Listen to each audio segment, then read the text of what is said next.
এই ভাবের জিনিসটাকে, প্রেমের জিনিসটাকে যদি বুঝতে চাই, তাহলে চঞ্চল নয়, চঞ্চল মনটাকে স্থির করে বশ করে আত্মসংযমী হয়ে এক মনে এক চিত্তে যদি অনুভূতি করা যায়, কীর্তনটা হলো অনুভূতির জিনিস বাবা।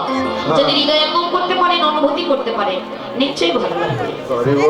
ভালো লাগবে না কেন? যে কোনো বিষয়, যে কোনো সাবজেক্ট, কি মা আমরা যে যাই করি না কেন, যতক্ষণ পর্যন্ত এই বিষয়টাকে হৃদয়ঙ্গম করতে পারিনি, ততক্ষণ পর্যন্ত কিন্তু ভালো লাগবে না। তো দেখুন, কীর্তন অঙ্গনে এসেছি মা। কীর্তন কয় প্রকার? মহাজন বলেছিলেন কীর্তন হলো দুই প্রকার। কীর্তন দুই প্রকার, একটি হরিনাম সংকীর্তন, অপরটি হচ্ছে বৈষ্ণব পদাবলী কীর্তন। তাহলে হরিনাম সংকীর্তন দিয়ে গত দুদিন থেকে আপনারা এখানে বসে হরে কৃষ্ণ নামস্মরণ শ্রবণ করেছিলেন, তাই না বাবা? 16 নাম 32 অক্ষর। হরে কৃষ্ণ কৃষ্ণ কৃষ্ণ হরে হরে, হরে রাম রাম রাম হরে হরে, হরে বল হরে বল। এই হলো 16 নাম 32 অক্ষর হরে কৃষ্ণ নাম। এবং বৈষ্ণব পদাবলী কীর্তনকে আজকে প্রভাত থেকে যে লীলা আমরা শ্রবণ করছি, এটাই হচ্ছে বৈষ্ণব পদাবলী কীর্তন। কিন্তু মহাজন এই বৈষ্ণব পদাবলী কীর্তনকেও দুইটি ভাগে ভাগ করেছেন বাবা। একটি হলো নিত্যলীলা, আর অপরটি হচ্ছে নৈমিত্তিক লীলা। তাহলে নিত্যলীলাই বা কাহাকে বলে, আর নৈমিত্তিক লীলাই বা কাহাকে বলে? নৈমিত্তিক লীলা হলো ভগবান শ্রীকৃষ্ণ প্রেমময়ী শ্রীমতী রাধারানীকে নিয়ে যে লীলাগুলো শুধুমাত্র একবার করে করেছিলেন না, তাই হলো নৈমিত্তিক লীলা। তাহলে নিত্যলীলা কাকে বলে? নিত্যলীলা হচ্ছে যিনি অনাদির আদি, যিনি স্বয়ং ভগবান শ্রীকৃষ্ণ, ঈশ্বর পরম কৃষ্ণ সচ্চিদানন্দ বিগ্রহ, অনাদির আদি প্রাণ গোবিন্দ, সর্বকারণের কারণ, যিনি সর্বকারণের কারণ, যিনি সৃষ্টির স্রষ্টা, যিনি স্বয়ং ভগবান শ্রীকৃষ্ণ, সেই পুরুষোত্তম স্বয়ং ভগবান শ্রীকৃষ্ণ জীব শিক্ষার তরে নিজ আচার্য ধর্ম জগৎকে শিখাবেন বলে নিজের বাম অঙ্গ থেকে রাধারানীকে সৃষ্টি করেছিলেন। রাধারানী কিন্তু অন্য কেউ না বাবা, ভগবান এই কলির জ্ঞানন্ধ জীবগণকে, কলির কামন্ধ শ্রী চৈতন্য মহাপ্রভু আমার অচৈতন্য জীবগণকে চৈতন্য দিবার জন্য নিজের বাম অঙ্গ থেকে রাধারানীকে সৃষ্টি করে যে লীলাগুলো নিতই করে যাচ্ছেন, তাই হলো আমাদের নিত্য লীলা। নিতাই গুণ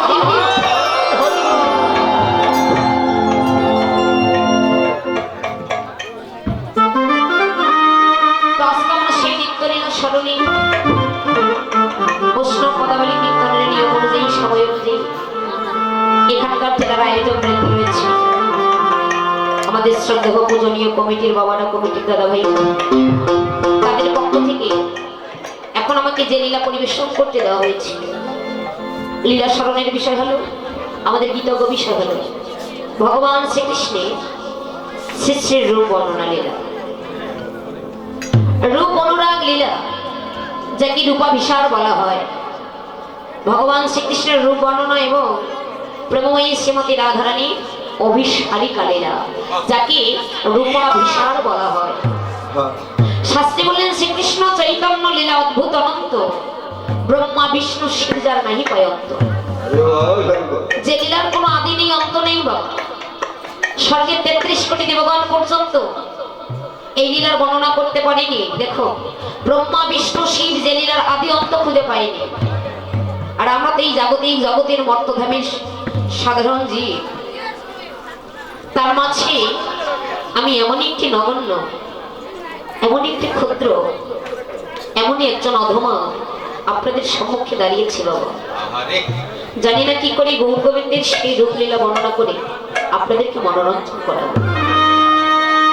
কারণ যে লীলা জীবনে কোনোদিন গৌর প্রিয় শিরোমণি,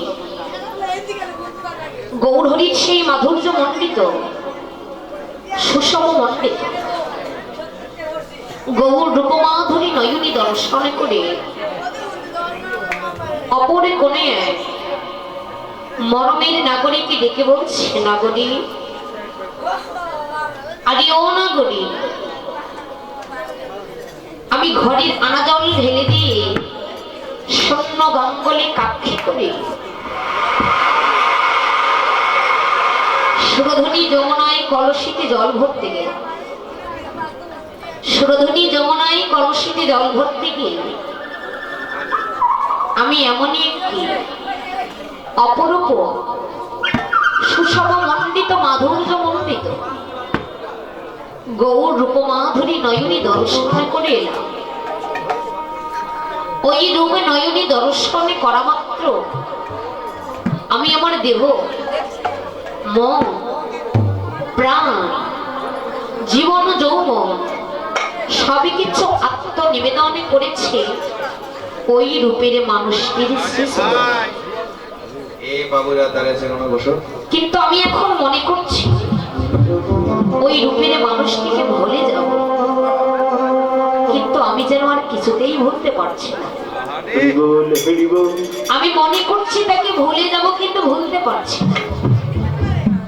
জানি না ওই রূপের মানুষটিকে নয়নী দর্শন করা মাত্র যেন আমার মন প্রাণ সবকিছু হরণ করে নিয়েছে, আর আমিও তার প্রেমে পাগলিনী হয়ে আমি আমার দেহ, মন, প্রাণ, জীবন ও যৌবন সবকিছু আত্মনিবেদন করে দিলাম রূপের মানুষটির শ্রীচরণে। কিন্তু আমি যে ভুলতে যাচ্ছি আর ভুলতে পারছি না। হরি বল। সেই অপর নাগরিক ডেকে ডেকে বললেন, মরমের মরমিয়া নাগরী রে, বলি নাগরী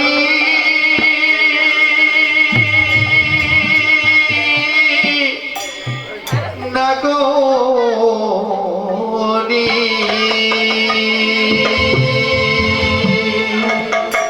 শুধু তুমি কেন এই জগতের কোনো ভাগ্যবানে কোনো ভাগ্যবতী যদি ভজনের বলে হোক আর সাধনার বলে হোক কিংবা কোনো সদ্গুরু করুণা বলে হোক, জগতের কোনো ভাগ্যবানে কিংবা কোনো ভাগ্যবতী যদি আমার গৌর রূপে নয়নে দেয়, যারা গৌর রূপে নয়নে দিয়েছে তাদের যেন একটাই সম্বল হয় কেবল নয়নের জল, আর তাদের আশ্রয় হয় কেবল সাধুগুরু বৈষ্ণবের শ্রীচরণ। কৃষ্ণ বিরহ জ্বালা বুকে নিয়ে এই যে বারান্দায় দিদি ভাইয়েরা তো কথা বলছো কেন? একটু শান্ত হয়ে থাকো বাবা। কৃষ্ণ বিরহ জ্বালা বুকে নিয়ে তারা সদাই কেঁদে কেঁদে বলে, প্রাণে গৌর হে বলো মোরা কোথায় গেলে,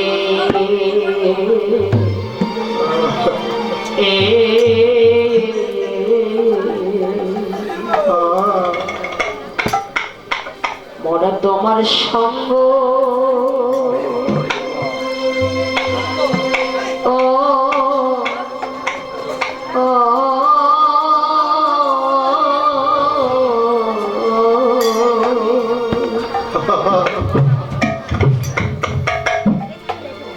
মোরা তোমার সঙ্গ পাবো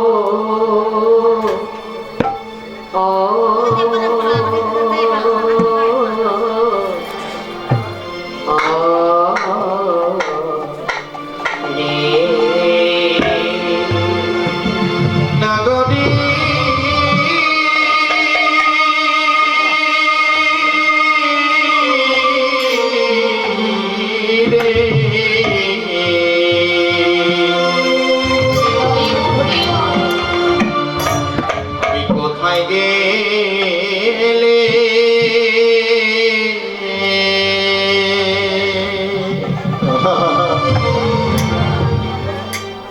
কোথায় গেলে ভক্ত সঙ্গ ও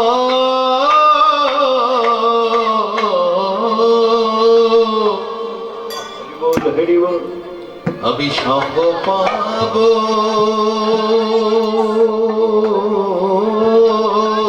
নদিয়ার সেই নাগরিক ওই অপর নাগরিককে ডেকে বললেন, নাগরিক আরে শুধু তুমি কেন, জগতের কোনো ভাগ্যবান কিংবা কোনো ভাগ্যবতী যদি ভজনের বলি হোক, সাধনার বলি হোক, কিংবা কোনো সদগুরু করুণা বলি হোক, যদি কেহ একবার ওই গৌর উপমা ধরি নয়নে দর্শন করে, সে কোনোদিন নয়নে ফিরাতে পারে না। তার একটাই সম্বল হয় নয়নের জল, আর তাদের আশ্রয় হয় কেবল সাধুগুরু বৈষ্ণবের শ্রীচরণ।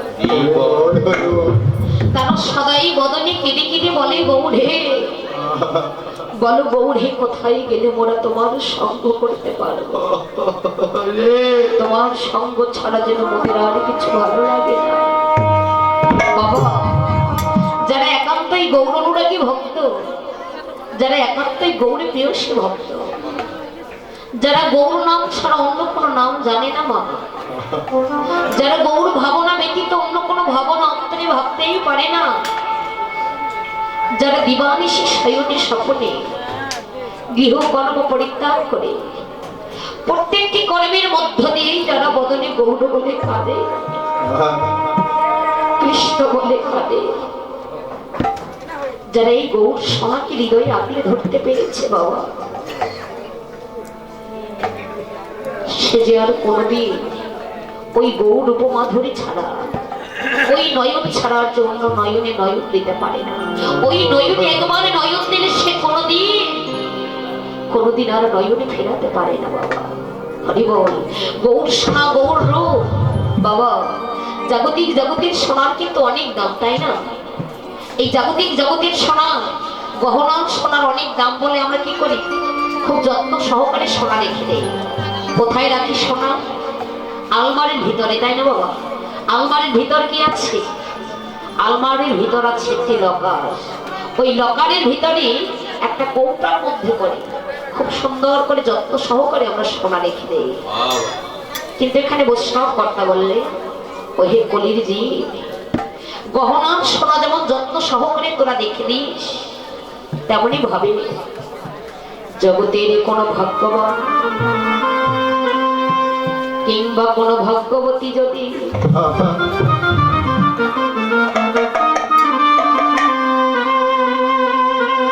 আমার এই গৌর সোনাকে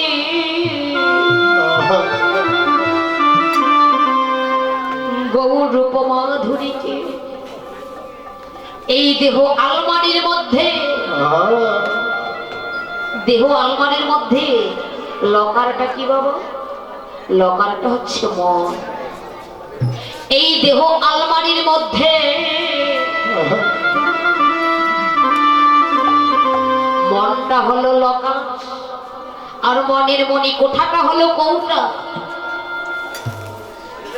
এই মনের মণি কোঠার মধ্যে যদি গৌর রূপমাধুরী একবারে যদি আগলে ধরতে পারিস, এই হৃদয় সিংহাসনে যদি ওই রূপমাধুরীকে তোরা একবার ধরে রাখতে পারিস, তাহলে যে জগতে তার আর কোনো চিন্তা নেই। তাকে হয়তো কেউ বলতে পারে জগতে সে হতদরিদ্র, সে কাঙ্গাল, সে পথিক, কিন্তু বাবা সে যে পথিক নয়, সে যে কাঙ্গাল নয়। এই জগতে যার ধন আছে তাকে যে ধনী বলি তা নয়, ধন থাকলে সে ধনী হয় না বাবা। এই জগতে যারা গৌর ধনের ধনী, কৃষ্ণ ধনের ধনী, জগৎ সংসারে সেইটা একমাত্র বড় ধনী বাবা। যারা গৌর ধনের ধনী, যারা কৃষ্ণ ধনের ধনী, সেই তো জগতে বড় ধনী। জগতে যারা যারা আমার গৌর ধনের ধনী হয়েছে গো, সে যে যেন দিনে দিনে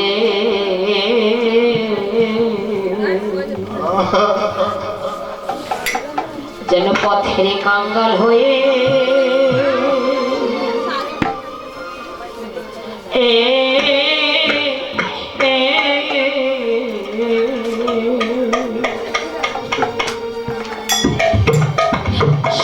হয়ে যায় রে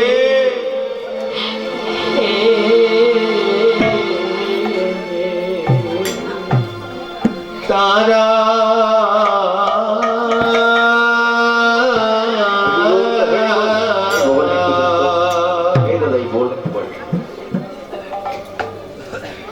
তারা যেন দিনে দিনে পথে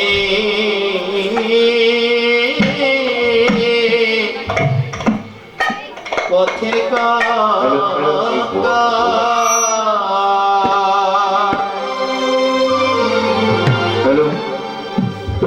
ওরে পথের কাঙ্গাল হয়ে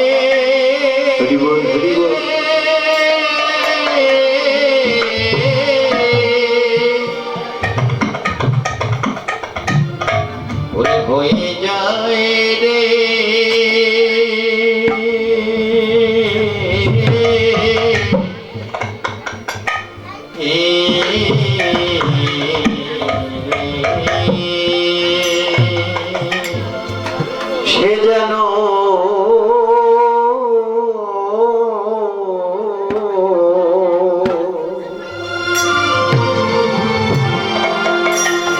সে যেন দিনে দিনে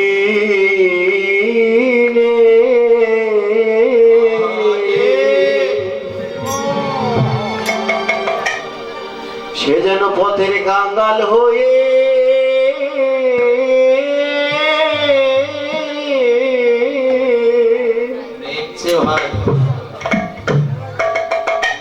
ওরে হয়ে যায় রে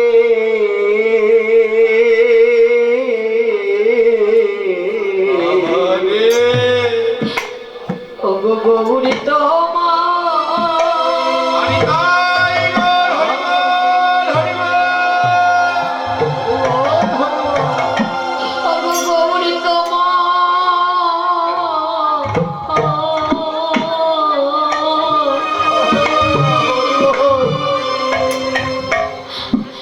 গৌর তোমার হলাম বলে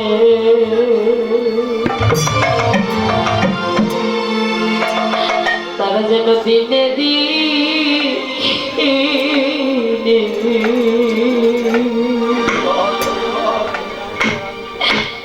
যেন পথের কাঙ্গাল হয়ে যায় রে বলে গৌর তোমার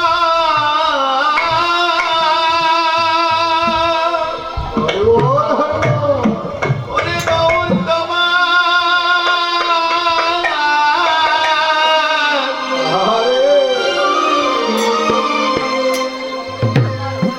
ওলা বলে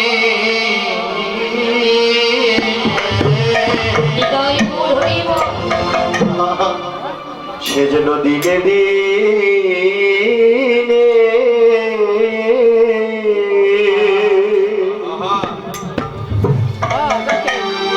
পথের কাঙ্গাল হয়ে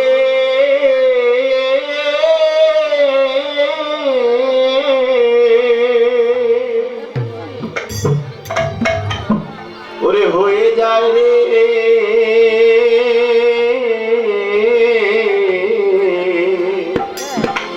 যারা আমার গৌরে ভালো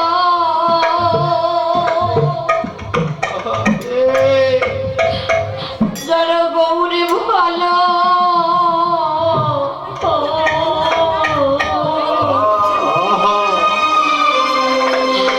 গৌর ভালোবাসিতে জানে তারা যে পথের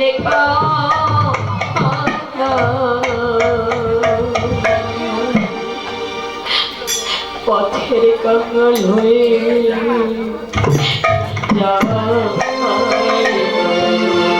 যারা আমার গৌর ভালো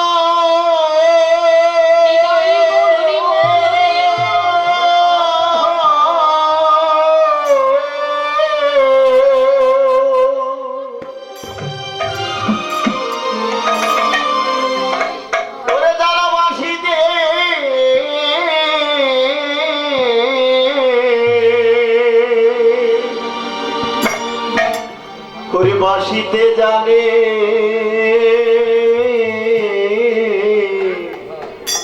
তারা যেন সদা পথে গঙ্গা পথে গঙ্গার হয়ে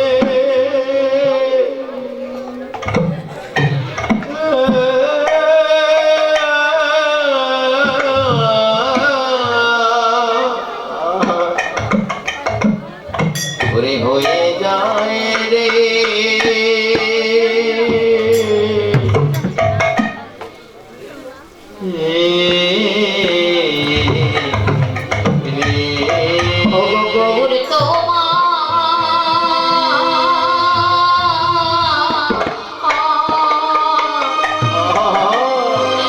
গৌর তোমার হলাম বলে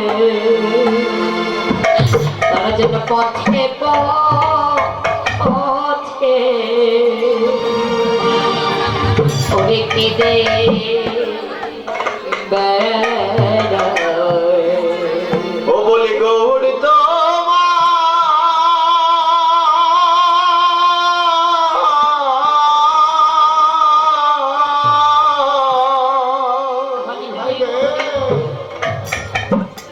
ওরে হোলা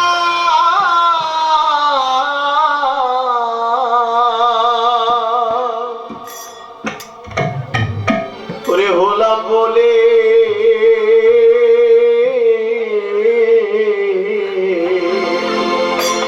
তারা যেন পথের গঙ্গা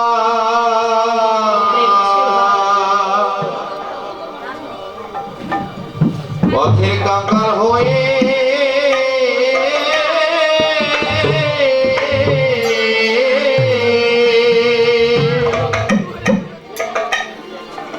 হয়ে যায় রে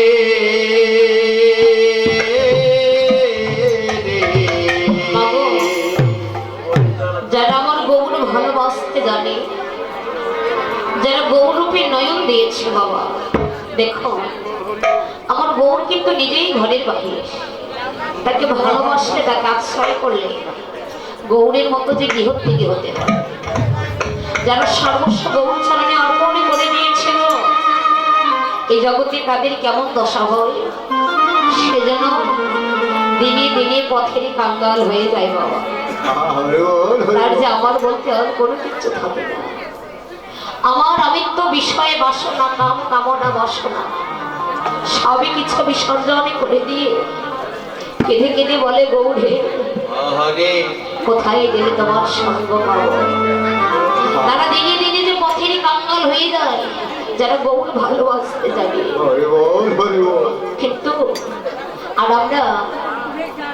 আর আমরা সাধারণ জীব হয়ে মা দেখো এত সুন্দর সাধের জন্ম লাভে করি কোনদিন বদনে হা গৌর বলে, হা কৃষ্ণ বলে আমরা আমাদের নয়ন বাড়ি করি সবে করতে পারি না। কেন পারি না মা? কলির জীব যে বড় অহংকারী জীব, আমাদের বড় অহংকার। কিন্তু ভগবান কলির জীবগণকে উদ্ধার করিবার জন্য এই কলিহত কলির পাপাচ্ছন্ন দুরাচারী বেভিচারী কৃষ্ণ ভোলা বহির্মুখী জীবগণকে উদ্ধার করিবার জন্য, সকল ভক্ত ভক্তকে একাকার করিবার জন্য ভগবান কি করলেন? ভগবান চূড়া নয়, ধরা নয়, বাসি নয়, সবই কিছু পরিহার করে প্রেমের ডালি, হরিনামের ডালি মাথায় করে নিয়ে এই নদিয়ার পথে পথে এসে প্রত্যেকটি জীবের দাঁড়ে দাঁড়িয়ে গিয়ে মধুর হরিনাম বিতরণ করছে। যে হরিনাম নিচ্ছে তাকে হরিনাম দিচ্ছে, আর যে নিচ্ছে না নিতাই বলেছে ওরে নিমাই, যে হরিনাম নেবে তাকেও দিবি, আর যে হরিনাম নেবে না তার হাতে ধরে পায়ে করে তুই মধুর হরিনাম বেড়াইয়ে দিবি। কারণ কলিজীবের যে হরিনাম ছাড়া আর কোনো গতি নেই বাবা। শাস্ত্রে বললেন হরের নামই বকে বলো, হরের নাম হরের নাম হরের নামই বকে বলো, কলৌ নাস্তেব্য নাস্তেব্য কবির কথা। হে কলির জীব, তোদের এই হরিনাম ছাড়া, কৃষ্ণ নাম ছাড়া তোদের যার কোনো গতি নেই। সত্য ত্রেতা দাপর কলি চারটি যুগ বাবা। এই চারটি যুগের মধ্যে সত্য যুগের মানুষ মানুষের আমার ভগবানকে লাভ করেছিল একমাত্র এক তপস্যা করে। ত্রেতা যুগের মানুষেরা ভগবানকে লাভ করেছিল যাগযজ্ঞ করে। দাপর যুগের মানুষেরা ভগবানকে পেয়েছিল সেবা পরায়ণে করে। আর এই কলিযুগের মানুষের ভগবানকে পাওয়ার একমাত্র উপায় হলো তাদের নামই করতে বলা, যে নাম আমরা করতে পারছি না। জীবনে কোনোদিন হগৌর বলে হা কৃষ্ণ বলে আমরা আমাদের দুফোটা নয়ন বাড়ি ঝরাতে পারলাম। কৃষ্ণ প্রেমে আমাদের নয়ন বাড়ি বরিষ্ণ হয় না মা। কিন্তু মহাজন বললেন ভক্তি সিদ্ধান্তে বলছো হে কলির জীব, কাঁদবি যদি তবে ভগবানের নামের প্রেমে কাঁদ, বদনে কৃষ্ণ নামে করে কাঁদ। মায়ার কান্না কেনে কোনো লাভ নেই। মায়ার কান্না কাঁদিস না।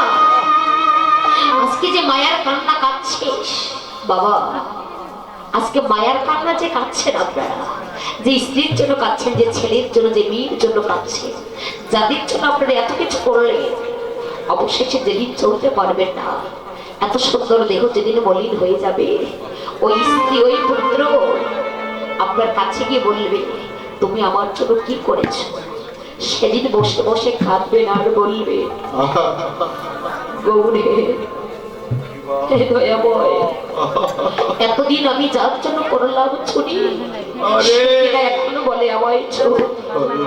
তাই তো ভক্তি সিদ্ধান্তে বললেন ওহে কলির জীব, কাঁদবে যদি তবে তোরা ভগবানের নামের প্রেমে কাঁদ, কৃষ্ণ নাম করে তোরা। কারণ কৃষ্ণ নাম করে কাঁদলে যে কি সুখ পাওয়া যায়।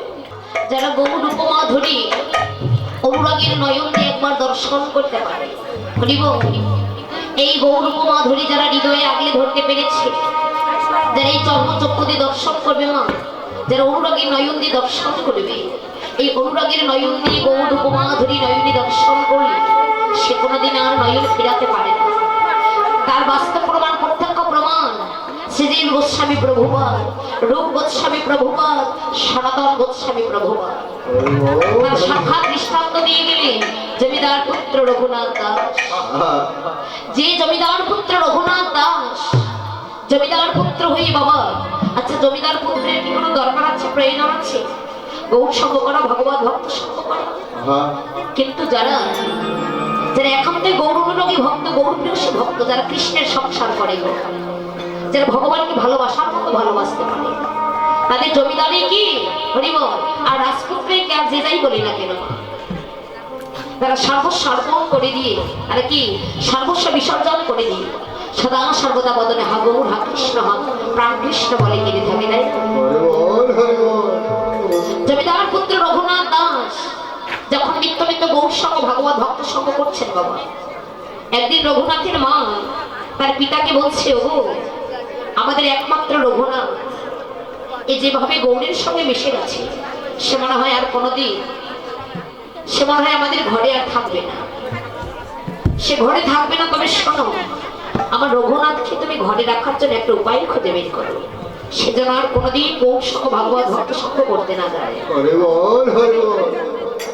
রঘুনাথের পিতা বলছে আরে কি উপায় আমি খুঁজে বের করবো?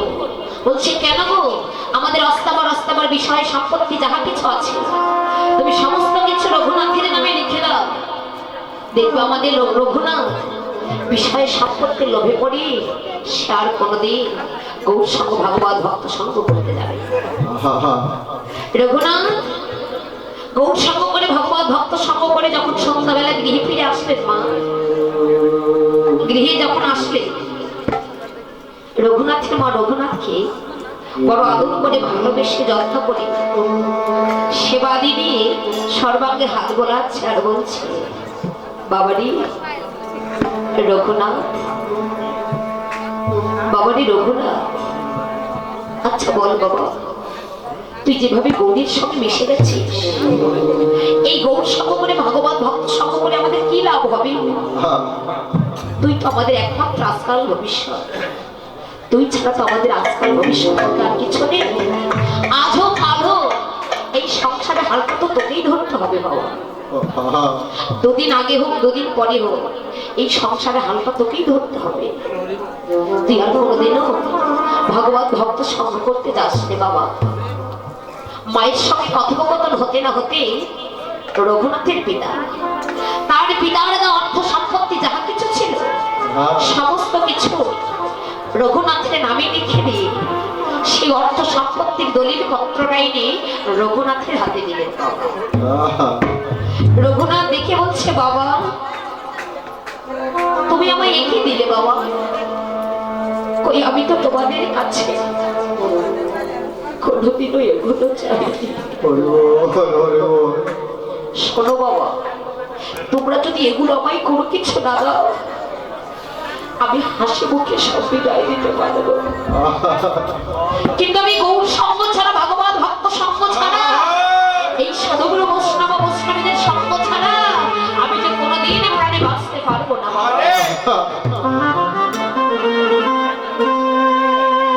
ছেলের কথা শুনে পিতা মাতা অঝোর নয়নে কাঁদছে। ছেলে বলে যে আমাদের একমাত্র আজকাল ভবিষ্যৎ, যে আমাদের একমাত্র বাবা বলা বাবা, সে যদি ভাবে বলতে পারি তাহলে আমাদের ভবিষ্যৎ বলতে আর কি থাকতে পারে। পিতামাতা বেকুল হয়ে কাঁদছে, অঝোর নয়নে কাঁদছে। রঘুনাথ ভাবনা করছে, একদিকে বাবা কাঁদছে একদিকে মা কাঁদছে। মা কাঁদানো তো ভালো নয়। বাবা বাবু তোমরা শান্ত হও, আরে কেঁদো না। ঠিক আছে আমি তোমাদের কথা দিলাম, তোমরা যেহেতু চেয়েছ আমাকে গৃহবন্দী করতে, আমি তোমাদের কথা দিলাম আমি আর কোনোদিনও গৌর সঙ্গ ভগবান ভক্ত সঙ্গ করতে যাব না। কিন্তু বাবা শাস্ত্রে বলে মেঘাচ্ছন্ন দিন নহে তো দুর্দিন, দুর্দিন কোন দিন হয়? সত্যি কি মেঘাচ্ছন্ন দিনটাই বড় দুর্দিন হয়? মেঘাচ্ছন্ন দিন নহে তো দুর্দিন, দুর্দিন কোন দিন মা? যেদিন ভক্তের জীবনে না হয় ভক্ত সঙ্গ সাধু সঙ্গ কৃষ্ণ কথা বিহীন, সেই দিন তো ভক্তের জীবনে হয়ে দাঁড়ায় বড় দুর্দিন।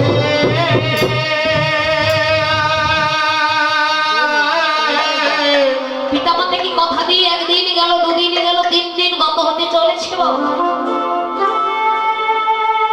সন্ধ্যাবেলা মায়ের নিকটে গিয়ে বলছে, মা মাগো আজকে তো আমি তোমায় একটি কথা বলবো, বলো সত্যি করে বলো তুমি আমার কথা কি রাখবে কিনা? আচ্ছা বলো বাবা তুই কি বলতে চাস? জানো মা, আমি যে ঘরে ঘুমাতে গেলে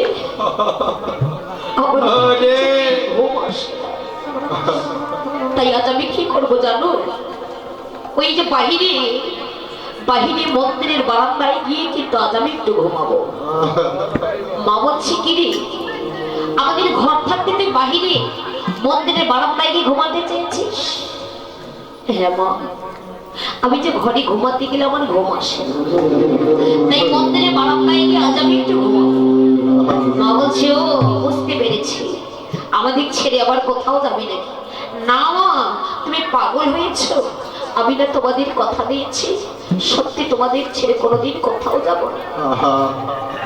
মায়ের সঙ্গে চাতুরালি করছে, মাকে ফাঁকি দিচ্ছে দেখো, কিন্তু যতই ফাঁকি দেয় না কেন মা, আপনার লক্ষ্য করবেন বাবা, এই জগতের মাঝে এই জগৎ সংসারে কারো মনের কথা যদি কেউ না জানে, কারো মনের কথা যদি কেউ বুঝতে না পারে, একমাত্র গর্ভধারিণী মা সন্তানের মনের কথা বুঝতে পারে।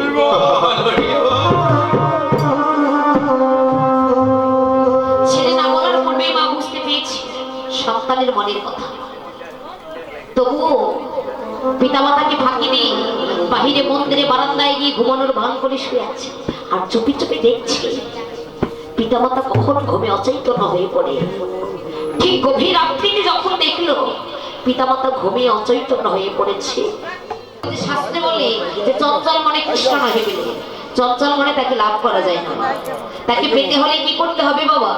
চঞ্চল মনটাকে স্থির করে বশ করে যদি আমরা প্রেম দিয়ে কিংবা ভক্তি সহকারে তাকে যদি ডাকার মতো ডাকতে পারি, তার চরণে যদি সবকিছু সমর্পণ করে দিই, অর্পণে করে দিই, তার ভজন সাধন করতে পারি, তবেই তো তার কৃপা হলেও হতে পারে।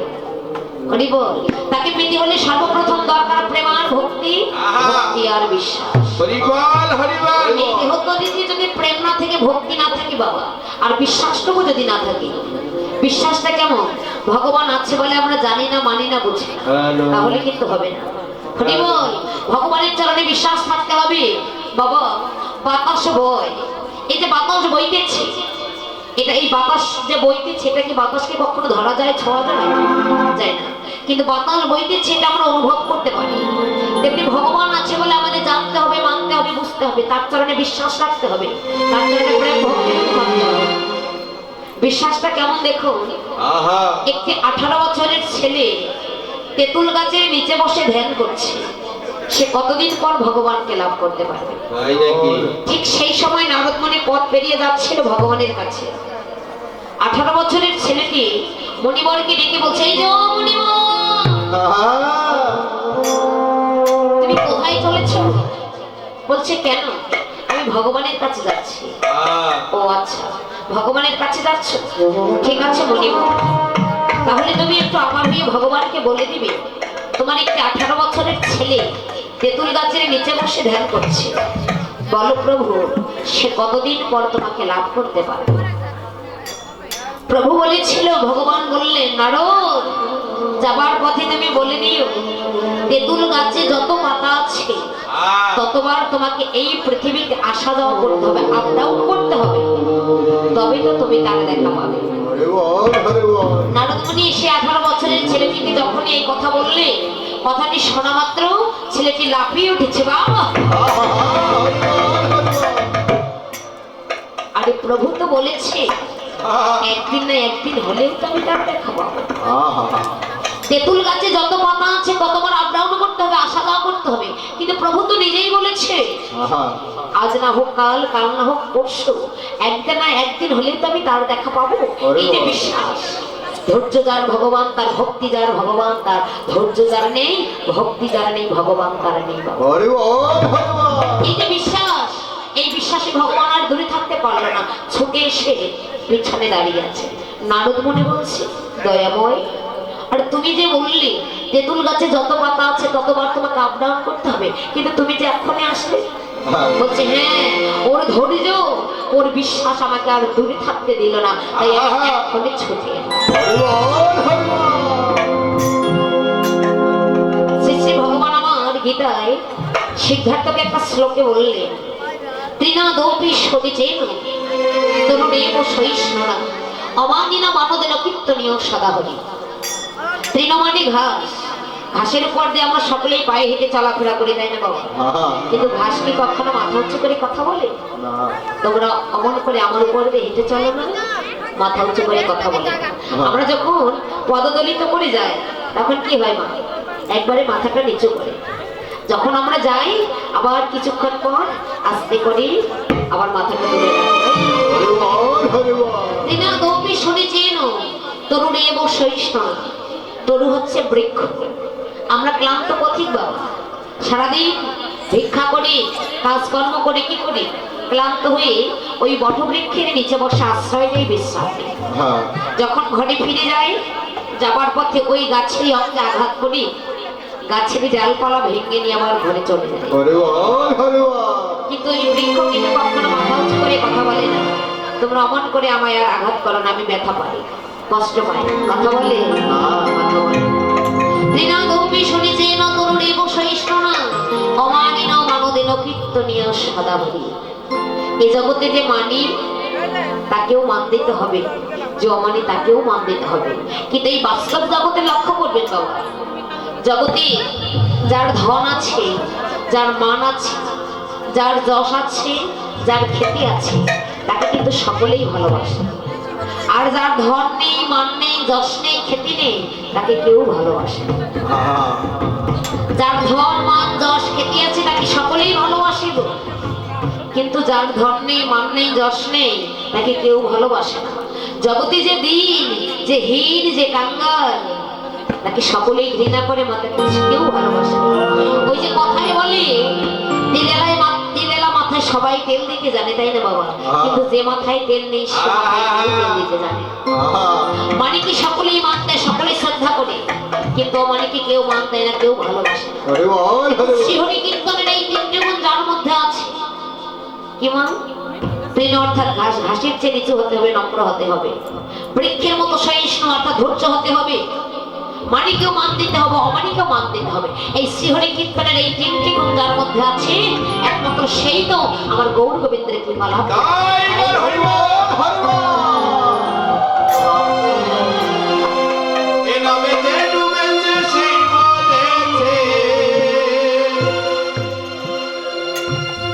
দয়াল গুরু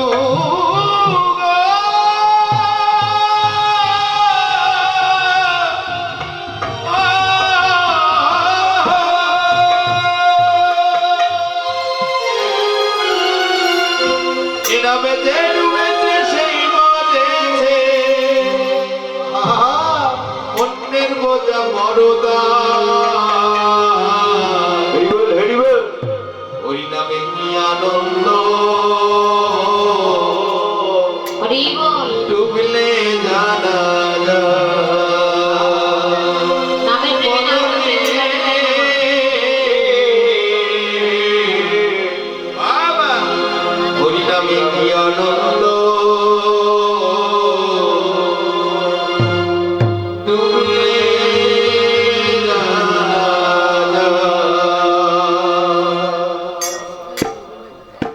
আমি একা কুম্ভ কাকে করি, যমুনায় যাই জল ভরে, জলের ভেতরে রহে শ্যামরায়।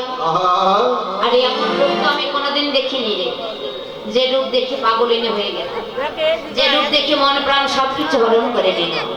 এমন মনমোহনের রূপ আমি কোনোদিন কোথাও দেখি। তাই দেখ আজ আমার কেমন দশা হয়ে গেল, যেন আমি জন্ম জন্মান্তরের মতো পাগলিনী হয়ে গেলাম। রাধে, আরে ও রাধে, শুধু তুমি নাও রাধে। এই জগতে কোনো ভাগ্যবান, কোনো ভাগ্যবতী যদি আমার সেই সুষম মণ্ডিত, মাধুর্য মণ্ডিত, যার এই ভুবন ভোলানো বদন, এই ভুবন ভোলানো রূপে, এই ভুবন ভোলানো বদনে যদি একবার কেহ নয়ন দেয়, তার তো এমনই দশা হয়ে যায়, সে কোনোদিন ঘরে থাকতে পারে না, ঘরের বাহির হয়ে চলে যায়। তাকে যতই লৌ ছেকল দ্বারা ঘরে বেঁধে রাখা হোক না কেন, সে কোনোদিন ঘরে থাকতে পারবে না। আজ হোক কাল হোক, সে যখনই হোক না কেন, সে যে ঘরের বাহির হয়ে চলে যাবে। তো রাধারানী সেই মনমোহনী রূপে নয়ন দিয়ে মলিন বদনে ঘরে ফিরে এসে বসে আছে। যখন মলিন বদনে ঘরে বসে আছে, সখীগণ বলেন রাধে, আর একাই যমুনাতে গেলি সাজের বেলা জল ভরতে, কিন্তু দেখ ও রাধে, তুই আজকে সেই বিরলে বসে, মানে রাধারানী ওই রূপখানি দেখি তার মনে বল, এই যে মা আসতে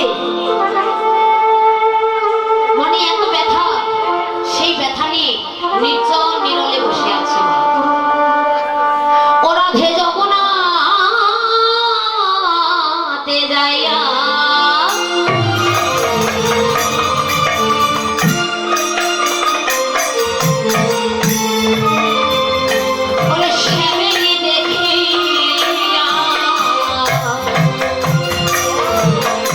আরে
সে যেন একা একা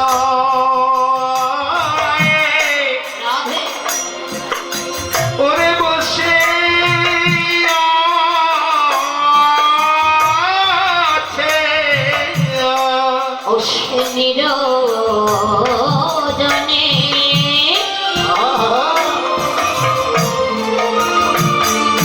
ওরে জনে রাধে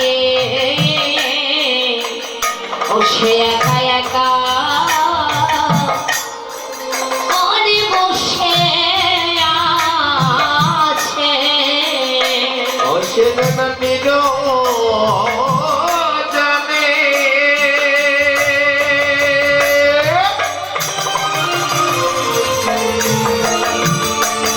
ওরে জনে রাধে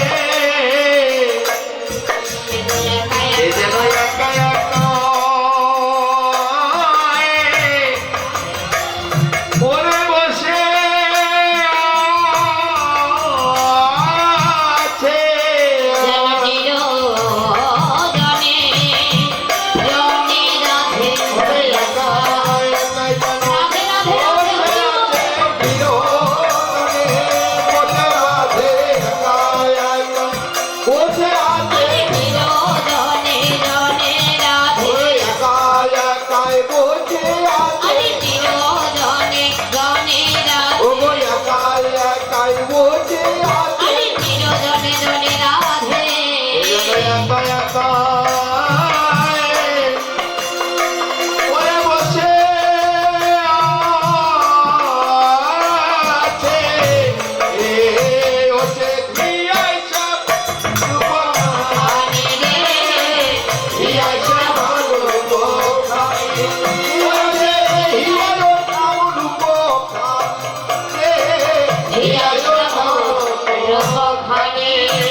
রাধে যমুনাতে যাইয়া স্বামীরই দেখিয়া ঘরে আইল বিনোদিনী।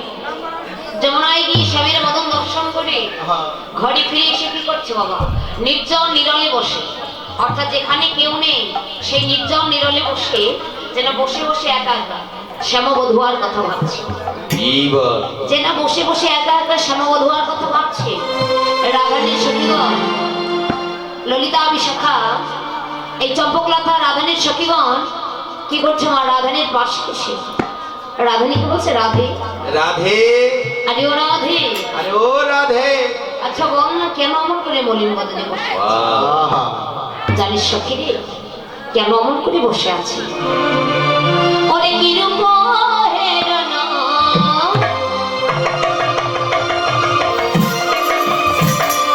আয় মধুর মরতি পেরেতি রসের সার। আর কি রূপ হে দেবো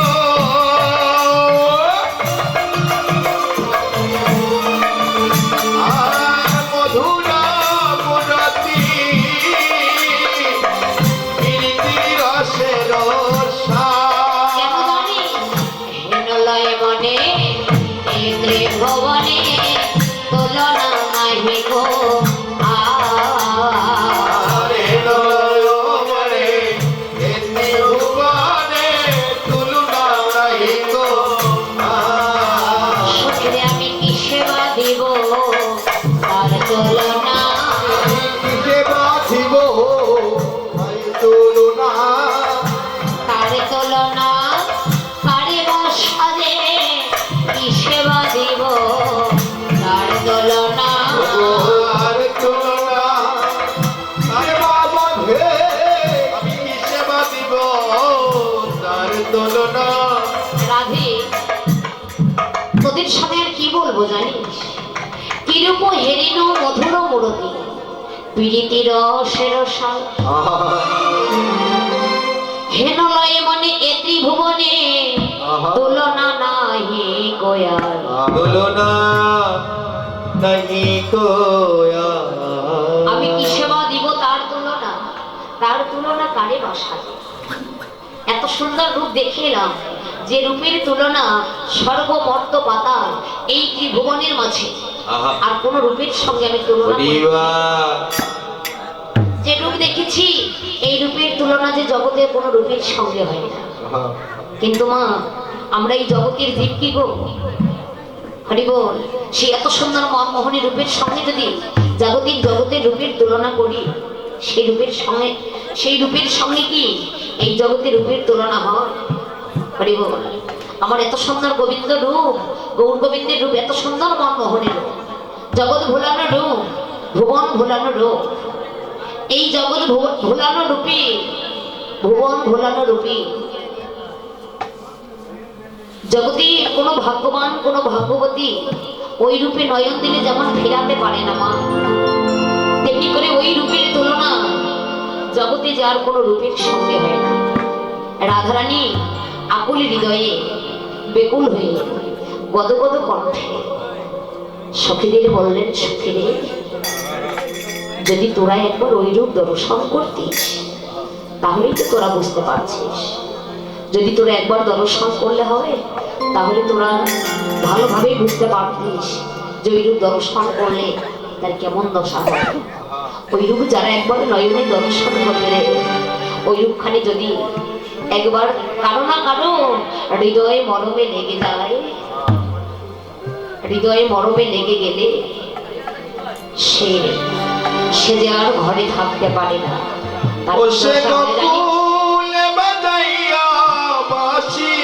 পাগল করলো মথুরায় বাসি দেখে আছে মন্ত্রভারা।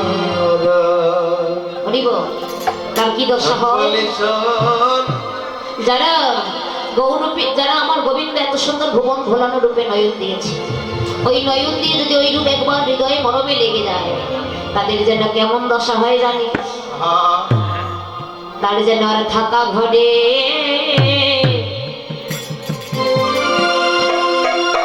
ওরে মন থাকে না, পরম সখী রে।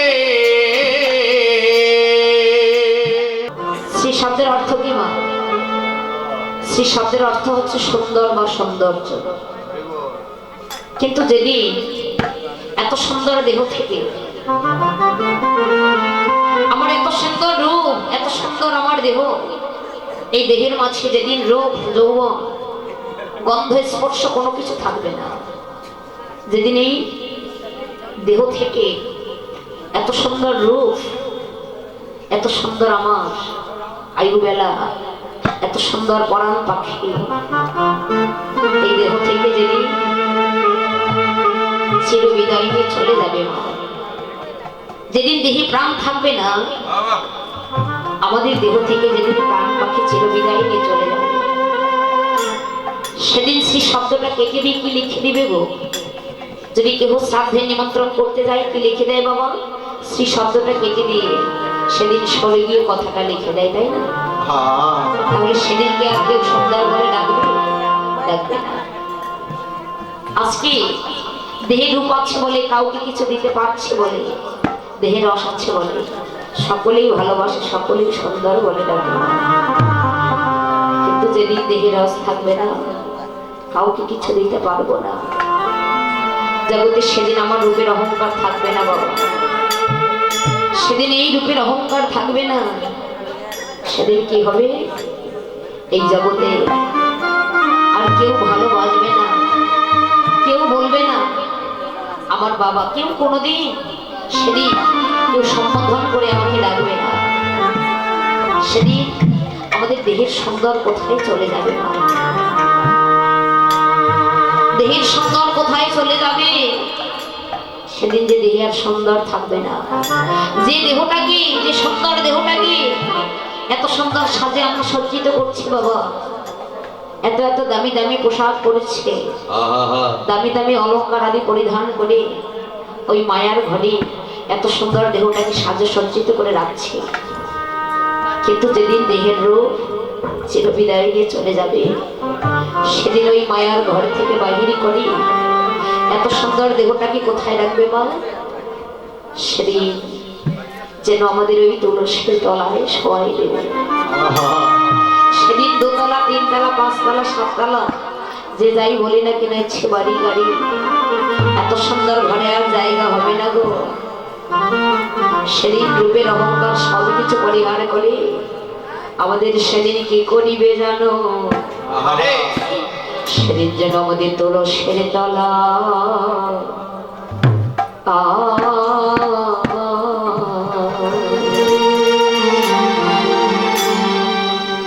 তুলসের তলায় শোয়াই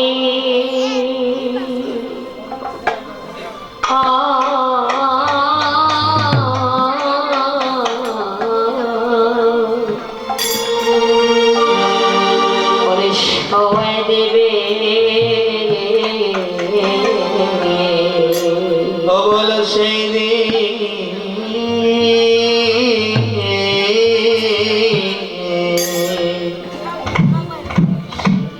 সেদিন যেন আমায় তুলসী তলা। রাধে রাধে। ঘরে বসা থাকে না, হ্যাঁ, তাকে এহ জগৎ থেকে পর জগতে চিরবিদায় নিয়ে চলে যেতে হবে। এই ভবের বাজার থেকে তাকে বিদায় নিয়ে চলে যেতে হবে। দেখুন, তাই দেখুন গো, আজকে যে ভবের বাজারে আমরা এসেছি মা, এই ভবের বাজারে এসেছি আমরা কত বড় ভাগ্যবান। এমন দিন আর আমাদের ভাগ্যে নাও হতে পারে। আজকে এখানকার কমিটির বাবাদের, কমিটির দাদা ভাইদের কতদিনের প্রচেষ্টার ফল, কতদিনের আশার ফলে আজকে এই মহতী যজ্ঞানুষ্ঠানে সকলে সমবেত হয়েছে, একত্রিত হয়েছে, সাধু সঙ্গ করছে, ভক্ত সঙ্গ করছে। কিন্তু আগামী বছর আস্তে আস্তে এই জগতে আমরা কে থাকবো আর কে যে থাকবো না বাবা। কারণ আমাদের এই নিঃশ্বাস, এই নিঃশ্বাসে কখন কোথায় কার সামনে বিশ্বাসঘাতকতা করবে বাবা, তা যে বিন্দু মাত্র বলার নেই। হরি বল, হরি বল। এই নিঃশ্বাসে কখন কার সামনে বিশ্বাসঘাতকতা করবে, আমার এত সুন্দর দেহ কবে যে কখন কোন অবস্থায় মলিন হয়ে যাবে বাবা, এ তো কেউ জোরে দিয়ে বলতে পারে না। হরি বল। তাই আজকে যে মহতী যজ্ঞানুষ্ঠানে আমরা সমবেত হয়েছে মা, হরি বল, বিশাল বড় যজ্ঞের আয়োজন করেছে। আজকে যেমন বিশাল বড় যজ্ঞের আয়োজন এখানে করেছে, হরি বল, আপনারা সকলেই জানেন বাবা, ধর্মরাজ যুধিষ্ঠির সেই মহাভারতে ধর্মরাজ যুধিষ্ঠির একসময় একটি বিশাল বড় যজ্ঞের আয়োজন করেছিলেন। যে যজ্ঞের সভাপতি করিয়েছিলেন ভগবান শ্রীকৃষ্ণ। প্রত্যক্ষ প্রমাণ বাবা, আজকাল তো কলির যুগ, এই কলির যুগে কিন্তু সকলেই প্রমাণ চাই, তাই না? আপনারা প্রমাণ করে দেখবেন, এখানে সাক্ষাৎ প্রমাণ। মহাভারতী ধর্মরাজ যুধিষ্ঠির যখন বিশাল বড় যজ্ঞের আয়োজন করলেন, যজ্ঞের সভাপতি করলেন ভগবান শ্রীকৃষ্ণকে। ঠিক যেমন আজকে এখানে মহতী যজ্ঞানুষ্ঠান আয়োজন করেছে, এই যজ্ঞেরও কিন্তু একজন সভাপতি রয়েছে।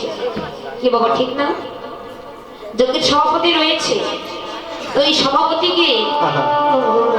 কিন্তু অনেক দায়িত্ব মেনটেন করতে হবে। তো ভগবান শ্রীকৃষ্ণকে যখন সভাপতি করলেন, ভগবান এখন মনে মনে ভাবছে, আমাকে যে যজ্ঞের সভাপতি বানিয়েছে, আমার একার পক্ষে তো এই যজ্ঞটা মেনটেন করা সম্ভব না। এক এক জনকে এক এক দায়িত্ব দিতে হবে। তো কাকে কোন দায়িত্ব দিলে? যজ্ঞের দায়িত্ব দিয়েছিলেন, কেশিয়ারের দায়িত্ব দিয়েছিলেন দুর্যোধনকে। দুর্যোধনকে যখন কেশিয়ারের দায়িত্ব দেওয়া হলো, যুধিষ্ঠির ছুটি এসে বলছে, সখা, আরে তুমি কি করলে? দুর্যোধনকে তুমি কেশিয়ারের দায়িত্ব দিলে? যে দুর্যোধন সারাটি জন্ম আমাদের সঙ্গে শত্রুতা করে গেল, আমাদেরকে সম্মান করতে জানে না, ভালোবাসতে জানে না, তাকে তুমি কেশিয়ারের দায়িত্ব দিলে, তাহলে আমাদের এ যজ্ঞ আর সম্পন্ন হবে না, যজ্ঞটা ধ্বংস হয়ে যাবে। কৃষ্ণ বলল, দাদা একটি কথা মানো তো, আগে একটি কথা বিশ্বাস করো, যারা চোরের স্বভাব কিন্তু চুরি করা, তাই না বাবা? চোরের স্বভাব হচ্ছে চুরি করা। কিন্তু চোরকে যদি কিছু মাল দিয়ে বলা হয়, দাদা ভাই এই মালটা আমি তোমায় দিলাম, তুমি একটু লক্ষ্য রাখবে, সে যতই চোর হোক না কেন, সে কিন্তু আর চুরি করতে পারবে না বাবা, সে চুরি করতে পারবে না। কৃষ্ণ বলল, দাদা আর এই কথাটা বিশ্বাস রাখো, যারা চোর তাকে যদি দায়িত্ব দেওয়া হয় সে কোনোদিন চুরি করতে পারবে না। সেই এই দুর্যোধন সে যতই শত্রুতা করুক না কেন, তাকে যে যজ্ঞের দায়িত্ব দেওয়া হয়েছে, বিশ্বাস রাখো তোমার যজ্ঞ ধ্বংস হবে না। পরবর্তী দায়িত্ব দিলে যজ্ঞে যত ভক্ত আসবে, মায়ের একটু কথাটা লক্ষ্য করুন, হরিবল, যজ্ঞে যত ভক্ত আসবে এই ভক্তদের সেবা দেবার দায়িত্ব দিয়েছিলেন ভীমকে। যুধিষ্ঠির ছুটে এসে বলছে, সখা আর তোমার মাথা ঠিক আছে তো? এ তুমি কি করছো? যে ভীম শুধু খাবো খাবো করে আর তাকে তুমি সেবা দেবার দায়িত্ব দেবে, সে তো নিজেই সব খেয়ে ফেলবে, সে আর কখন ভক্ত সেবা দেবে?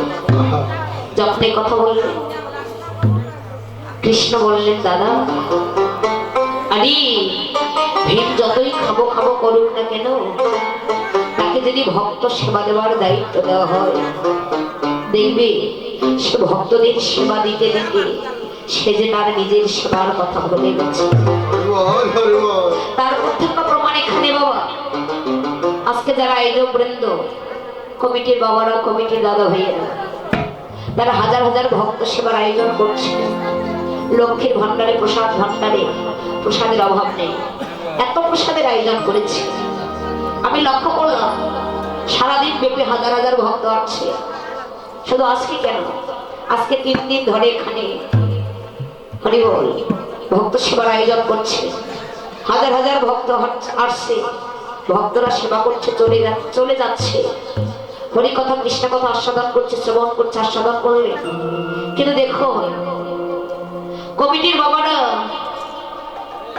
এত প্রসাদের আয়োজন করছে বাবা, এত সুন্দর আয়োজন, এত ভক্ত সেবা করছে, কিন্তু তারা ভক্ত সেবা দিতে দিতে তারা যে তাদের নিজের সেবার কথা বলে গেছে।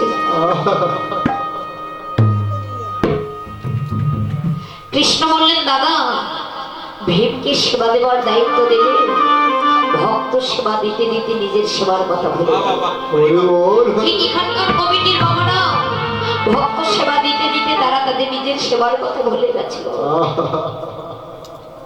কিন্তু যুধিষ্ঠির বললেন, দাদা আরে সখা, ঠিক আছে বুঝলাম, কিন্তু তোমাকে আমি যজ্ঞের সভাপতি বানালাম, কিন্তু তুমি সবাইকে সব দায়িত্ব দিলে, কিন্তু কই তুমি তো কোনো দায়িত্ব নিলে না। কৃষ্ণ বলল, সখা আরে আমি যে দায়িত্ব নিয়েছি, এই দায়িত্ব আমি ব্যতীত আর অন্য কেউ নিতে পারবে না। আমি কি দায়িত্ব নিয়েছি জানিস?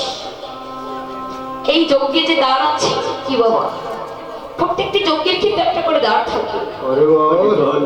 বললেন এই যজ্ঞের যে দ্বার আছে, একটি প্রবেশ পথ, একটি বাহির পথ, এই দ্বারে গিয়ে আমি বসে থাকবো, 2 নয়ন পেতে বসে থাকবো, আর ওই দ্বার দিয়ে যজ্ঞে যত সমস্ত ভক্ত আসবে, আমি ভগবান হয়ে ছুটে গিয়ে ওই ভক্তের চরণ দুখানি আমার বক্ষ মাঝে জড়াইয়ে ধরে আমি কি করবো জানিস?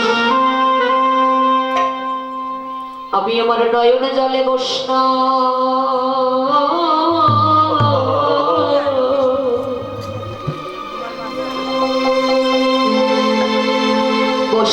চরণ ধোয়াই,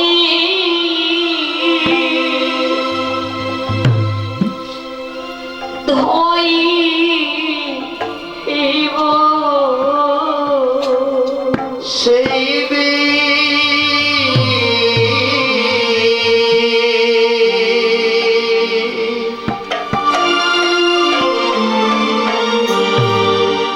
আমি নয়ন জলে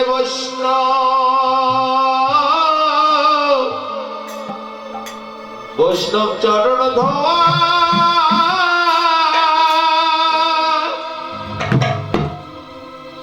আমি ধোয়াই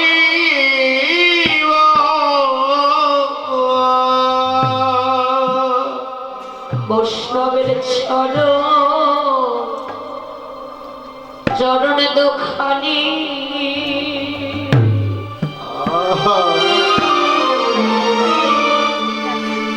আমার হৃদয়ে জড়াই হরিব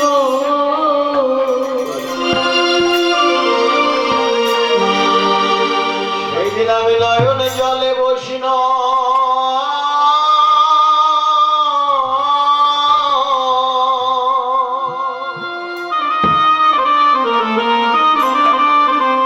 বৈষ্ণব চরণ ধরিব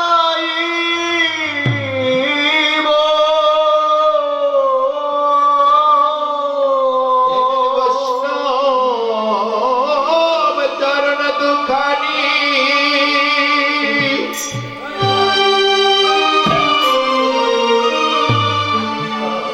আমার পক্ষে জড়ায়ে ধরিব সেই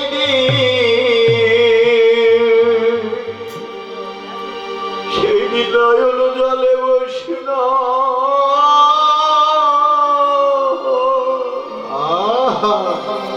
হরিব বৈষ্ণব চরণ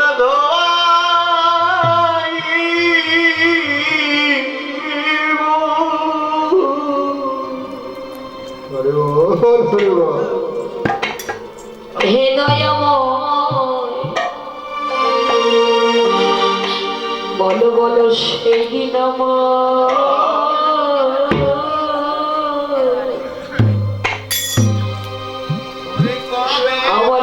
কবে বা কবে বা কবে ও বলো বলো সেই দিন আমার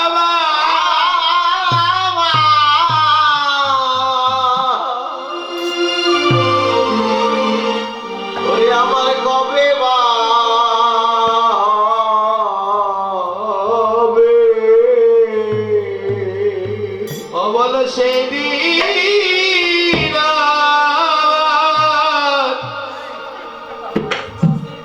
আমার কবে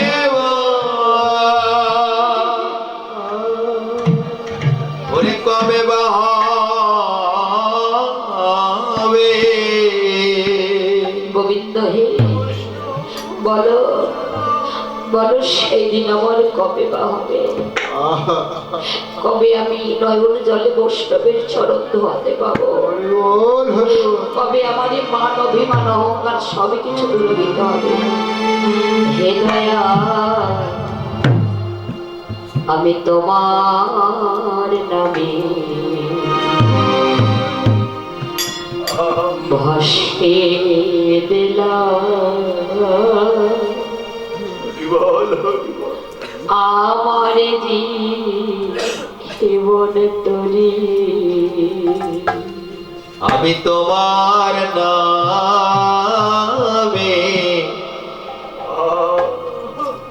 হাসিয়ে দিলাম বলো কবে আমার সেই দিন উপায় হবে আমার জীবন তরে আমি তোমার নামে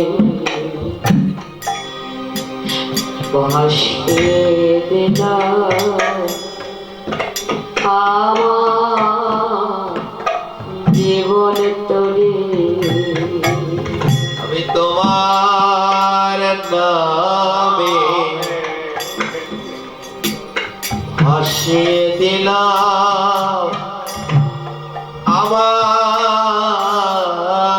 জীবন তরে তুমি কোলে দেখে দিও দয়া ও দয়া তুমি ভবের কান্ডারি তুমি দেখিয়ে ওরে দিও দয়া রাধে রাধে ও দয়াল ভবের কান্ডারি তুমি কোলে দেখে বলো হরিব দিও দয়া ও দয়া তুমি ভবের কান্ডারি ও তুমি কুল দেখিয়ে ওরে দিও দয়াল ও দয়াল ভবে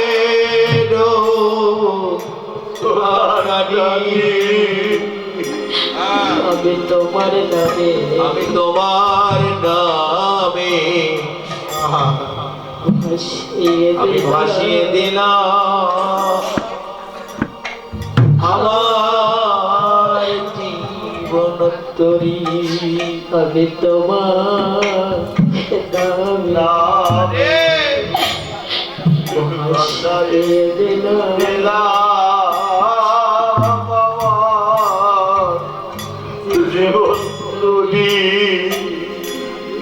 ওই আমি তোমার নামে আমি ভাসিয়ে দিলাম আমার জীবন তরি দয়াময়, আমি তোমার নামে ভাসিয়ে দিলাম আমার জীবন তরি। তুমি কোন দেখিয়ে দিও দয়াল, তুমি আমার ভবের কান্নারে। তাহলে যারা দেহ মন প্রাণ জীবন ও যৌবন সবকে সমর্পণ করে দিতে পারে বাবা, তাদের কিন্তু এই রূপের অহংকার আর থাকে না। হরি বল। কিন্তু যারা অর্পণ করতে পারেনি তাদেরই তো অহংকার থাকে। কিন্তু যতই অহংকার করুক না কেন মা, এই ভুবন ভোলানো রূপের সঙ্গে তো জগতের কোনো রূপের তুলনা হয় না। তাই যেদিন আমাদের তোমার নামের দোহাই দিয়া আমি ভাসাইলাম তোরি ভবে আমি যদি ওরে ডুবে মরি ও দয়াল কলঙ্ক তোমারি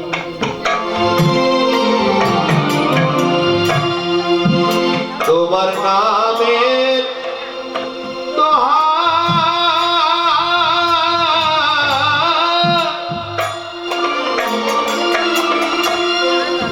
ও দয়াল তোমার নামে দোহাই দিয়া আমি ভাসাইলাম তোরি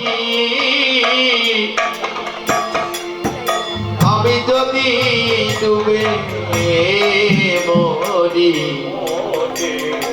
ও দয়াল কলঙ্ক তোমারি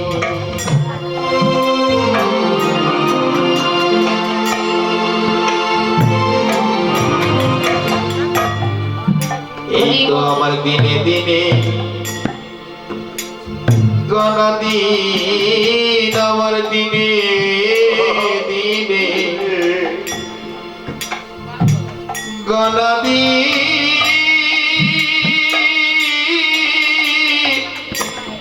ওরে যাইতাছে ফুরাইয়া একদিন দিনে দিনে সোনার অঙ্গ আমার হইতাছে বলি ওরে এখন গুরু চরণ ওরে এখন গুরু চরণ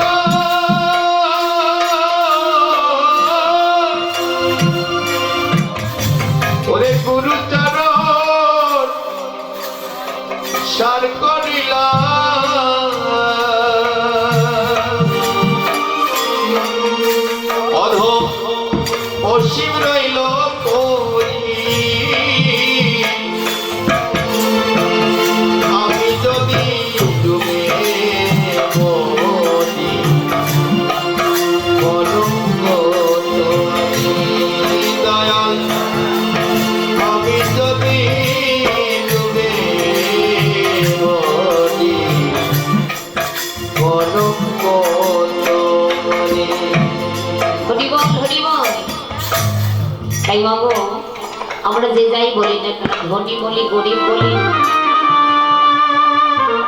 জমিদার বলি পণ্ডিত বলি, আমরা যে যাই বলি না কেন, আমাদের সোনার অঙ্গ দিনে দিনে যেদিন মলিন হয়ে যাবে সেদিন কারো আর কোনো এই রূপের অহংকার থাকবে না, সুন্দরের অহংকার থাকবে না।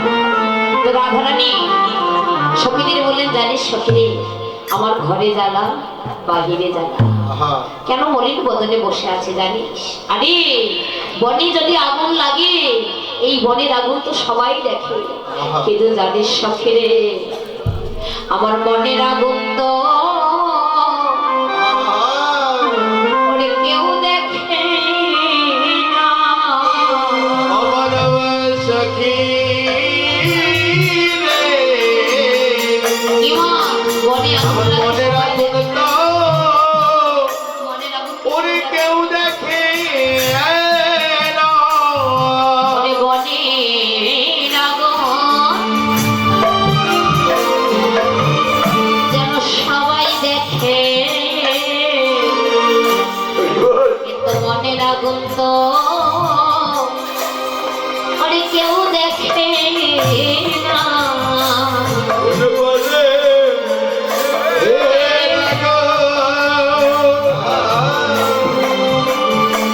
ওরে সবাই দেখে আমার মনের আগুন তো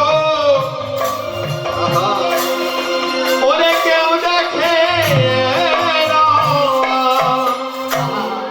তাই দেখ, বনের আগুন সবাই দেখে রে, কিন্তু মনের আগুন কেউ দেখে না। কেন জানিস? কালিয়া বদন ওখানে চন্দনেতে মাখা, আমা হতে জাতি কোনো নাহি জ্ঞান রাখা। যারা ওই কালিয়া বদনে একবার নয়ন দেবে, তাদের কি হবে জানিস? জাতি কুল মান আর কোনো কিচ্ছু থাকবে না। কালিয়া বদন ওখানে চন্দনেতে মাখা, আমা হতে জাতি কোনো নাহি গেল রাখা। কালিয়া বদনে নয়ন দিলে তার যেমন দশা হয়, জাতি কুল মান আর কোনো কিছু থাকে না। তাই তো আজ আমার এমন দশা হয়েছিল জানিস? হরি বল। দেখ সখী, আমি কি দেখে এলাম রে? ওই যমুনার ঘাটে আমি কেন গেলাম, আর গিয়ে আমি কি জানো দেখে এলাম? তাই সব করে দেখে এলাম তারে রে সখী, আমি দেখে এলাম তারে। আর দেখে তারে গো সখী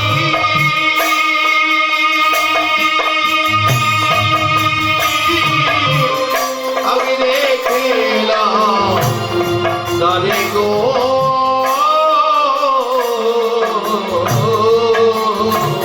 যেন একই অঙ্গে ওরে কত এরা,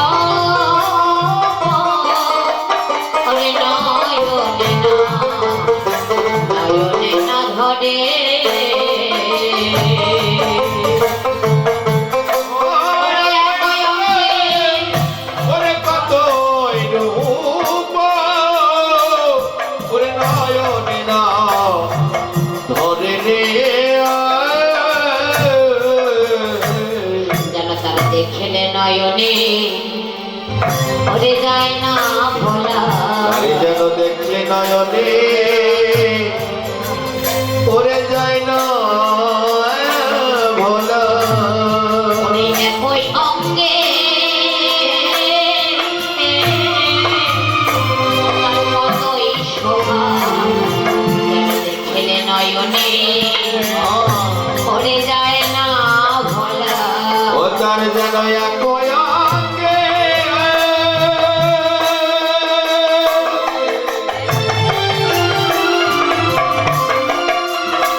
ওরে এক অঙ্গে ও যেন কতই শোভা তার দেখলে নয়নে ওরে যায় না ভোলা। ওরে একই অঙ্গে কতই শোভা, আরে দেখলে নয়নে যায় না ভোলা। কত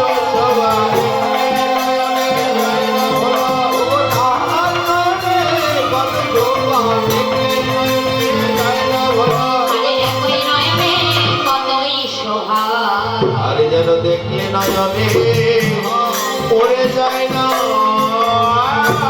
ভোলা। জানিস সখী রে, আমি কি দেখে এলাম? দেখে এলাম এলাম তারি রে সখী দেখে এলাম তারি, একই অঙ্গে কতই রূপর নয়নে না ধরে। বাবা বল হরি কি বল দেখলাম জানিস তবে সঙ্গে ওরে বেঁধেছে বিনোদ চূড়া নবগঙ্গা দিয়া।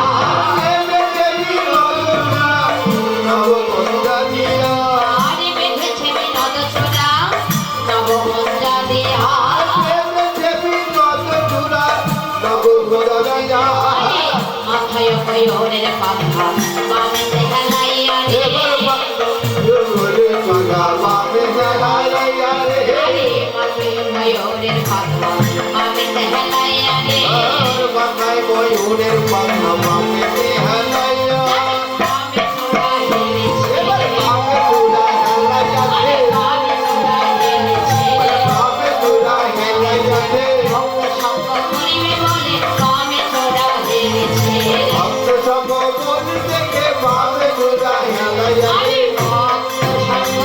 করিবে বলে বামে চূড়া হেলেছে।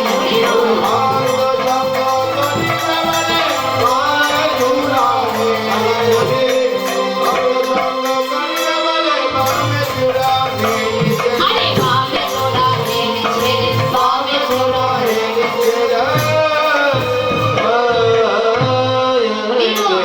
এখানে পদে বললেন বেঁধেছে বিনোদ চূড়া নবগঙ্গা দিয়া। মাথায় ময়ূরের পাখা বামেতে হেলায়। এখানে বেঁধেছে বিনোদ চূড়া, এখানে বিনোদ শব্দের অর্থ হলো নেই, অর্থাৎ কৃষ্ণ ভজনে কোনো জাতিভেদ নেই। কৃষ্ণ ভজনে কোনো জাতিভেদ আছে বাবা? হরি বল। যে জাতি আমরা মারামারি করি কাটাকাটি করি, কিন্তু ভগবান কোনো জাতির বিচার করলেন না। ভগবান সকল জাতিকে একাকার করবেন বলে, সকল ভক্ত ভক্তকে একাকার করবেন বলে কি করেছিল বাবা? কারণ ভগবানের কাজ হলো ভক্তির মনোবাঞ্ছা পূর্ণ করা। ভক্তির মনোবাঞ্ছা পূরণ করাই হলো ভগবানের কাজ। তো ভগবান ভক্তির মনোবাঞ্ছা পূর্ণ করিবেন বলে কোনো জাতির ভেদ করলেন না। কোনো জাতির ভেদ না করে হাতে মোহন মুরলি নিয়ে সেই কদম্ব তরুর ডালে বসেছিলেন। আমরা যে জাত নিয়ে মারামারি করি কাটাকাটি করি, কিন্তু শাস্ত্রে বললে ব্রাহ্মণ চন্ডাল চামার মুচি আমার গোবিন্দ ভজনার্থে সকলেই ছুচি। আমরা হয়তো অনেকেই বলি আরে ওই উঁচু জাত ও নিচু জাত, আর নিচু জাত এখানে এসেছে চলে গেল, একটু গঙ্গা জল ছেটাইয়ে দাও। কিন্তু জাত নিয়ে মারামারি করে লাভ কি বাবা? আমাদের প্রত্যেকের একটাই পরিচয়, আমাদের প্রত্যেকের একটাই পরিচয় কি? জীব নিত্য কৃষ্ণ তাহা ভুলে গেল, এই মায়া পিতাসে তা গলেতে বাঁধিল। আমাদের প্রত্যেকের একটাই পরিচয়, জীব নিত্য কৃষ্ণ দাস। আমরা সকলেই কৃষ্ণ চরণের দাস, কিন্তু কৃষ্ণ চরণের দাস না হয়ে সকলে আমরা মায়ের দাস হয়ে বসে আছি। তাই ভগবান কোনো জাতির ভেদ করলেন না। জাতির ভেদ না করে সকল জাতিকে সকল ভক্তকে একাকার করিবেন বলে হাতে মোহন মরলি নিয়ে কদম্ব তরুর ডালে বসেছে। তাই বললেন ওরে মোহন মরলি হাতে কদম্বে হেল, আরে মোহন মরলি হাতে কদম্বে হেল। এবার দেখিয়া শ্যামের রূপ হইল অচেতনে, আরে দেখিয়া শ্যামের রূপ হইল অচেতনে।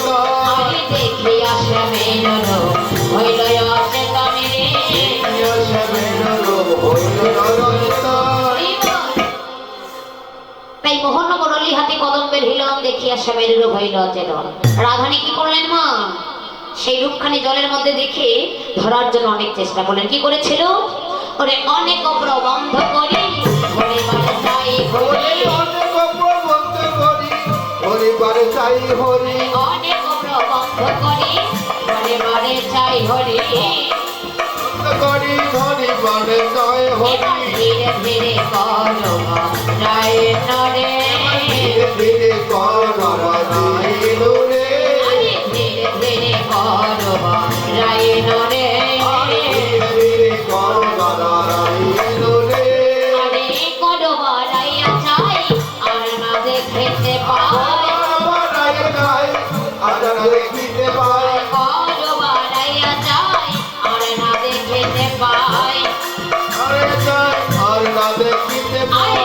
আকল হইয়া জলে ডোবে না রে আকুল হইয়া জলে ডুবে রে আকুল হইয়া জলে ডোবে না রে আকুল হইয়া জলে ডুবে রে আরে ঢেউ মোর হইল কাল না পাইলাম নন্দলাল কেউ হইল কার সবালাম নন্দলাল আরে উঠিলাম যমুনার তীরে রে আকুল তো করুণার ধীরে রে আরে উঠিলাম যমুনার তীরে রে আকুল তো করুণার ধীরে রে রাধানী বললেন জানিস সখী আরে অনেক প্রবন্ধ করে ধরিবারে চাই হই ধরার জন্য অনেক চেষ্টা করলাম কি করলাম জানিস করো বাড়াইয়া চাই আর না দেখিতে পারি যেই না ধরার জন্য আমি হাত বাড়ালাম অমনি যেন অঙ্গের ছায়াখানি জলেতেই মিশে গেল হরি বল হরি বল আমি আর ধরতে পারলাম না অবশেষে কি করলাম নিজেই যেন যমুনার জলে প্রাণ বিসর্জন করবো বলে নেমেছে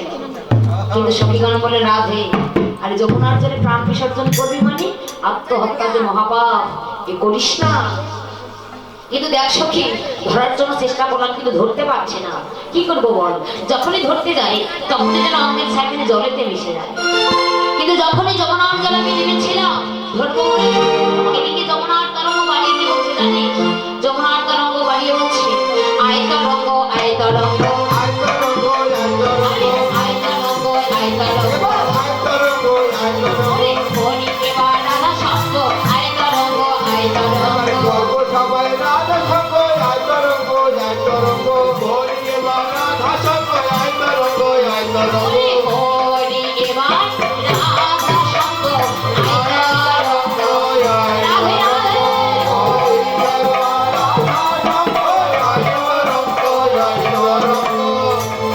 এবার রাধা সঙ্গ আয় তরঙ্গ আয় তরঙ্গ আয় তরঙ্গ আয় তরঙ্গ আয় তরঙ্গ আয় তরঙ্গ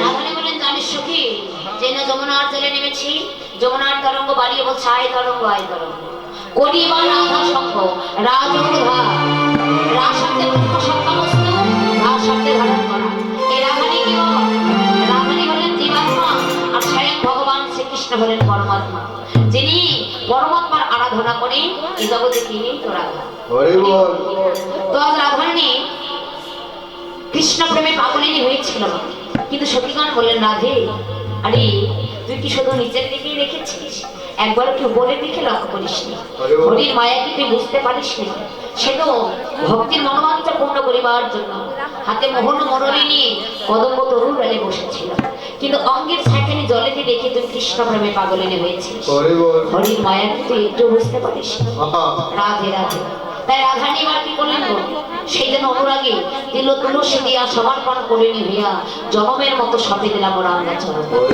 হরি বল তাই ওই মনমোহনী রূপ নয়নে দর্শন করে মনমোহনী রূপ নয়নে দর্শন করে কি করলেন মা যখন নিজেকে আর ধরে রাখতে পারলেন না কি করছে সেই জীবনে মরণে পীড়িতে বেয়াদে হইল জানো